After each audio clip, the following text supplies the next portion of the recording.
જય જવાન જય કિસાન। ખેડૂતની હાલત બેકાર છે, એ તો બેકાર જ છે। એની પાસે આપણે હું તમારી સમક્ષ એક વિડીયો લઈને આવ્યો છું। તમને જો સારું લાગે તો આના માટે કાંઈક ને કાંઈક તો તમે લખજો અને લખજો। જો મિત્રો, કાલે આ લોકો બળજબરી પૂર્વક અમારી મંજૂરી વગર મશીન ઉભા પાકમાં નાખેલ છે અને એટલું નુકસાન કરેલ છે। દાદાગીરીથી આ લોકોએ કામ ચાલુ કરેલ છે અને મોટા પાયે નુકસાન કરેલું છે। તમે જોઈ શકો છો આ રીતનું તાનાશાહી દાદાગીરીથી આ લોકો કામ કરી રહ્યા છે। અમારી સખત મનાઈ હોવા છતાં આ લોકોએ ઉભા પાકમાં મશીન અને એના મોટા મોટા ટ્રેક્ટરો ટેન્કરો નાખી અને મોટે પાયે નુકસાન કરેલ છે। તમે જોઈ શકો છો।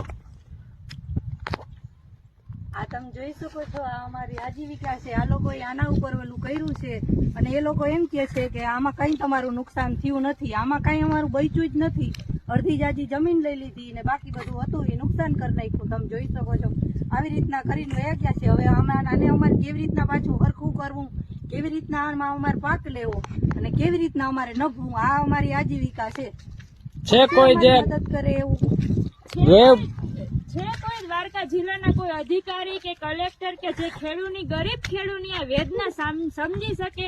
કેમ કે આ એક દિવસનું નથી, હરેક દિવસે આ જ પરિસ્થિતિ, ગમે એટલું આપણે ના પાડીએ, ગમે એટલું કરીએ તો એ લોકો તો છતાં બળજબરી પૂર્વક છે ને આ બધું કાર્ય કરે છે। અને અંત એમ શું કહે છે કે ખેડૂતને શેની નુકસાની છે? ખેડૂતને કઈ નુકસાની છે જ નહીં, એનું એને વળતર મારી જશે, પણ આ નુકસાની નથી। તમે લોકો જોઈ શકો છો કે આ નુકસાની શું નથી। અમે કોઈ અધિકારી સાંભળવા તૈયાર છે નહીં, તો અમને આમ જનતા, આમ પબ્લિક ને નમ્ર વિનંતી કે છે ને આ લોકોને તમે અમને સપોર્ટ કરો। કોઈ અધિકારી કે કોઈ લોકો અમને સપોર્ટ કરવા તૈયાર છે જ નહીં। જો મિત્રો, આ અમારા ખેતરમાં બેરીગેટ લગાવી અને અમને પગ દેવાની સખત મનાઈ કરી અને આ લોકોએ ફરતે બેરીગેટ મારી દીધા છે। અમારી જમીન હોવા છતાંય અમને પગ મૂકવાની મંજૂરી નથી આપતા લોકો। આવી તાનાશાહી, આવી દાદાગીરી આ લોકો વાપરી રહ્યા છે। જય હિન્દ, જય ભારત।